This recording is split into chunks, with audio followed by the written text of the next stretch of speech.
What made you decide that now's the time to step away? Well, I think clearly the biggest reason is demands with family and business. Just the personal struggle that all legislators go with. I mean, the tension between balancing that, it's very difficult to do. My kids are now ages 10 and 8. Of course, they weren't even born when I was first elected. This is all they know. And they're getting into that real parent-intensive phase, as well as just the need to put all my efforts into a business and make some money, take care of my family. And 14 years was long enough, so it just, you know when it's time. You just know when it's time. So what are the things that you take from here that you're going to bring back with you into your personal life? Oh, I think that clearly the number one thing, it's not any policy area, it's not any technical knowledge, it's working with people. There's no question about it.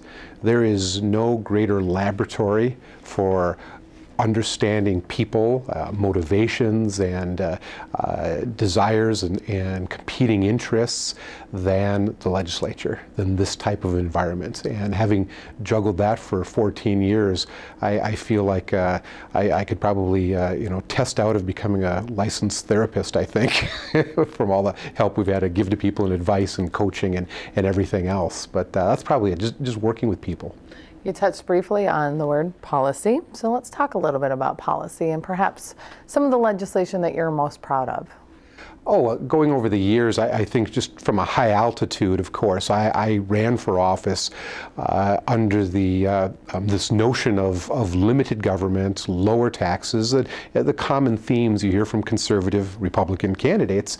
And that, I think, right out of the gate, when I was a House member back in 1999, with the returning of surplus and tax cuts and those things right out of the gate.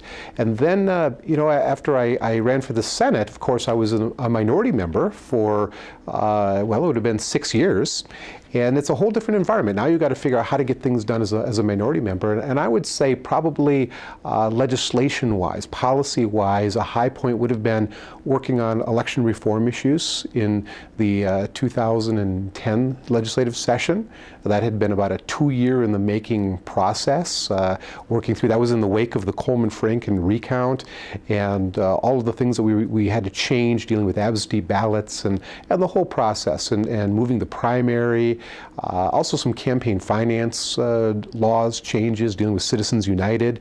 All of those things happened. There were 5 different bills all happened in 1 year, and I was the lead Republican on the committee, worked a lot with Ann Rest and over the interim with a lot of other legislators, pulled together a whole package of things, and then I had to sell it to my caucus, and she sold it to her caucus, and we were able to get near unanimous support on election-related bills in an election year, which is really unheard of, but we were able to pull it off. And that, I think, was a policy high point. And this year, I've got a couple of things in the works. I don't know if I'm going to get them done by the end of the year. I'm the chief author of the Public Benefit Corporation bill, which is a hybrid between nonprofits and for-profit corporations. Also known as the B Corp bill. Well, yes, and this could unleash a lot of investment into things that which a traditional for-profit company couldn't do, and a nonprofit isn't able to do. And I think that can really be something that's really good for Minnesota going forward.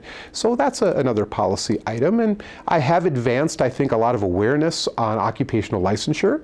I think that government really abuses occupational licensure. It gets away from public purpose or public interest and tends to be more of usually to fencing out competition. We've allowed this to happen over decades, and I'm trying to turn that around. And I've put forth bills that have done that, and not all have made it, but it's a policy initiative that I think I drew a lot of awareness to.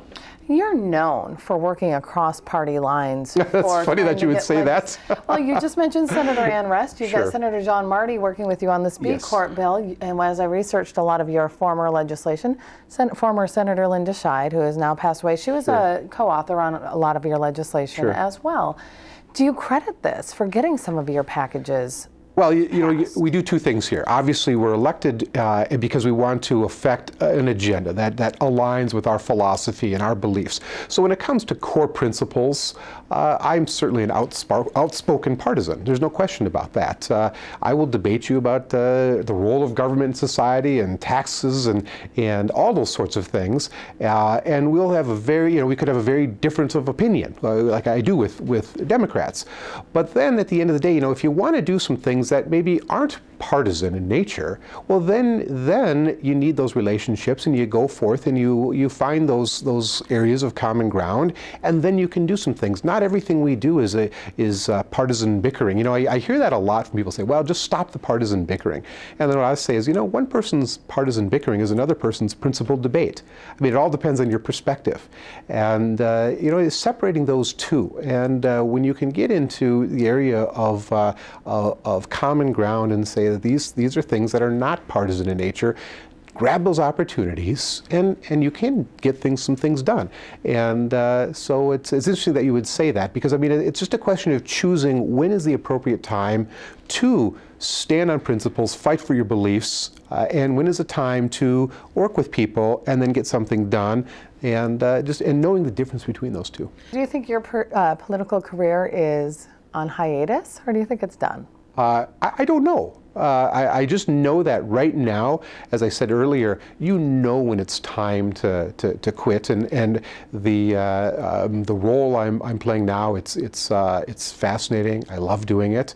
My heart says I would love to continue on longer, but my head says you need to look at your priorities in your life and decide. And when I look at, you know, family and business and politics, the bottom has to get cut right now. And you know, who knows down the road? I'm 47 years old. So I'm not old, but I'm not young either.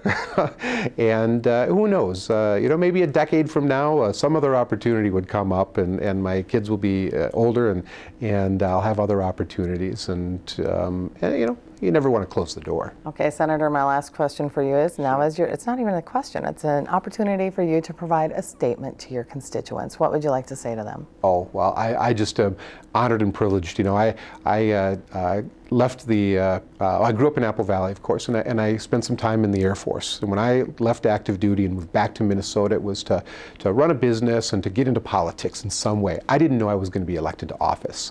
I had actually worked on campaigns, and I had worked for other people and in the political field, and then I had this opportunity.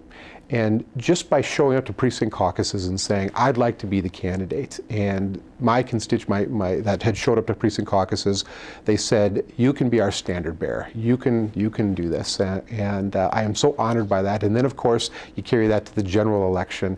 And I won 6 elections by pretty decent margins. And I feel good about that personally. And I also I feel good that the people in my district trusted me with this to do what's right. And I believe I've always done what I said I was going to do, and have always been upfront, and I just appreciate their willingness to send me here for the years and give me this privilege. Okay. So thank you.